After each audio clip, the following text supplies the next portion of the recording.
What's up, YouTube? It's Jake Marchand, and it's been a while since I've made my last video about the Michelin Cross Climate 2s. But for anybody that's new here, I just want to let you guys know what I'm going to do in this video.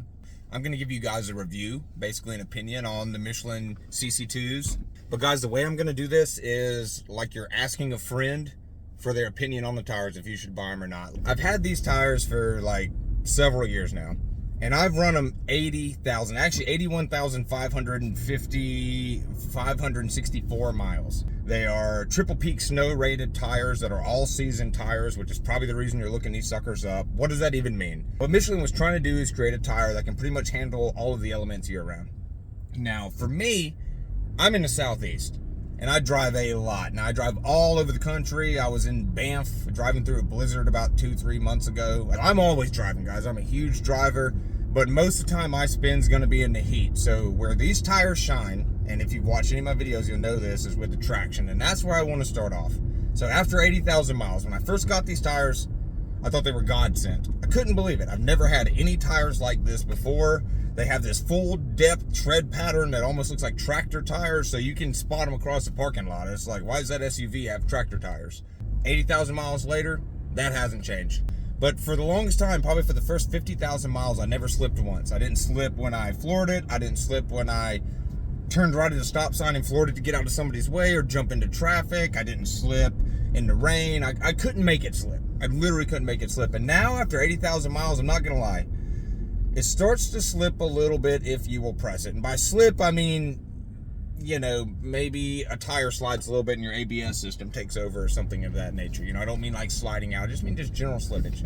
That has probably been happening for the past 30,000 miles, just a little bit. I mean, so basically after it took these tires 50,000 miles to finally act kind of like a regular set of tires.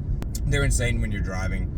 I've driven through like tsunamis and monsoons and hurricanes, and I've been driving where other people have been pulled over on the right-hand side of the road with their blinkers on because they're too scared to drive the interstate, and I'm blasting through at 70 miles an hour because I've got a little bit of Rain-X and some Michelin Cross Climate 2s. I was just in Banff National Park, which is in Canada, and I had to drive from Banff to, I believe it was called Jackson, if I'm not mistaken. Jasper. It was called Jasper.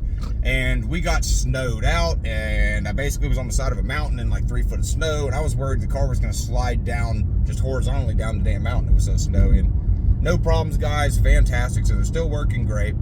But Michelin says they should work all the way down to 3/32 of an inch. The second thing I wanted to kind of give you guys an 80,000 mile update on is the MPG, because that was the biggest problem of all when I first started riding. It's like when I bought them, guys, there's no denying it. It dropped 2 to 3 miles per gallon.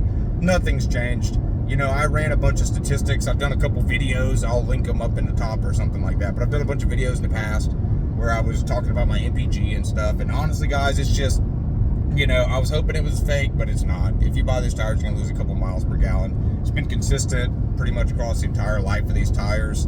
Now, I've had some of my EV guys tell me that they lose like 1/3 of their MPG, you know, which is pretty bananas. And I've had some other people with cars tell me that they don't, like sports cars, tell me they don't lose any at all, which I don't know who to believe, but mine's about 2 to 3 miles per gallon. It's going to be consistent, guys. After 80,000 miles, nothing's changed. I haven't gotten any better with the age. They haven't aged like fine wine.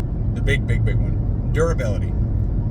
You don't want to spend $1,300, $1,400 on a pair of tires and then they wear out in 10,000 miles. The durability on these tires, and I'll go ahead and post a picture right here because I took a picture before I jumped in the car to go drive and pick her up. And the durability has been absolutely superhuman.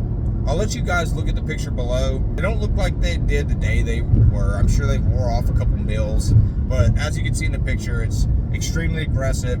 It's a full tread depth, so like let's say they start at 30 seconds per inch, they can wear all the way down to 30 seconds per inch without changing the tread pattern whatsoever. Like unlike the tires that are on your guys' cars, more than likely, you have those regular tires and they have all these, what do you call them, like micro grooves and micro treads, and you know, they have the little hairs sticking off the sucker, and after you ride the car 1,000 or 2,000 miles, you're going to notice all those micro treads are wore off and you're stuck with this basic radial tire design, essentially. These tires don't do that because all the treads are drilled or cut all the way into the tire full depth. So even if it did wear half off, it wouldn't change the pattern whatsoever. Now, it does get unsafe at 3/32 of an inch because I guess once you finally get the tires that small, you're such a small gap for the water to protrude out, it probably starts getting not safe. You know, it's probably a hydrodynamic issue. And they've worn down enough to where I noticed a little bit of slippage, but you can't tell it from the picture. So the durability has been fantastic. I'm going to keep riding them. I see absolutely no reason to change them anytime soon, literally anytime soon. So I imagine I'm probably going to ride them another 20, 30. Noise, kind of the fourth thing I want to talk about, y'all guys, like the 5 updates after 80,000 miles. Guys, the noise hasn't changed. I know a lot of people were saying, like, when they first got them, they were good, but when they drove them longer, they got noisier. Some people in the comments said the exact opposite. Said when they first got them, they were noisy, and then they wore down and got quiet. Haven't noticed a difference. I did a video where I was actually measuring the decibels inside of my vehicle. You can check that video out as well if you guys want to. It's just in my playlist, and see exactly how loud it is. But then again, I do have a Mazda CX-5. It was a 2019. It was brand new when I bought it. When I started doing these videos, it was pretty new, but it's not so new anymore. But still, you know, it's a pretty good generic benchmark for cars. The last little thing I want to go over with you guys, because this was kind of the epitome for me, was the safety. Because I made pretty big claims.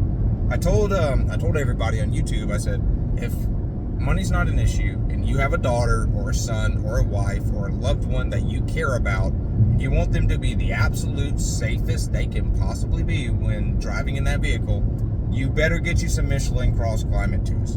And for a lot of people, that makes good sense.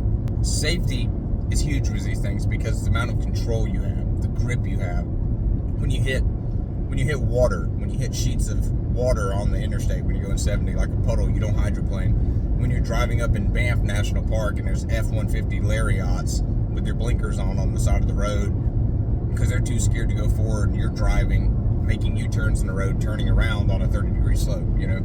Or if maybe you have a daughter that's driving to school, you know, and it snows. And it's raining outside, we always take my vehicle. My wife has a Sonata, I've got a Mazda. If it's raining outside, we're taking my vehicle.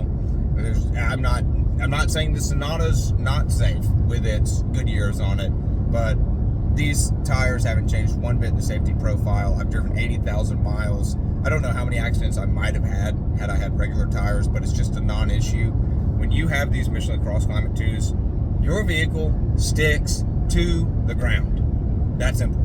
It does not slip. I wanted to update you guys on the safety because, you know, the traction's wearing down a little bit. I notice when I'm really punching it like a teenager. But if the traction is wearing down a little bit, but conversely, the grip in the rain has not gone anywhere. It's been phenomenal. You know, what does all that boil down to? All that boils down to safety. How safe are you when you're driving this vehicle and you have Michelin Cross Climate 2s on it? Are they safer than if you bought the alternative? And would they still be safer after 80,000 miles? You know, are they a good value? Is there a good ROI? Is there a good return? Is it good? Yes. Nothing's changed. I still love them. I wouldn't think of changing them. It's not like it was a quick fix or a quick high when I bought them. These things have been phenomenal and have kind of changed the way we drove. So if you want to go and invest a little bit of money into some kind of primo tires and you have any reason to, I don't think you're going to be sad with the Michelin Cross Climate 2s. They really are fantastic. Everything I've ever said about them was true. I don't regret buying them one bit. The moment these suckers wear out, I don't care if they wear out tomorrow. If they just have a big blinker on them that goes off and says they wore out, doesn't bother me at all. I'll go buy another pair. Can't imagine a vehicle without it.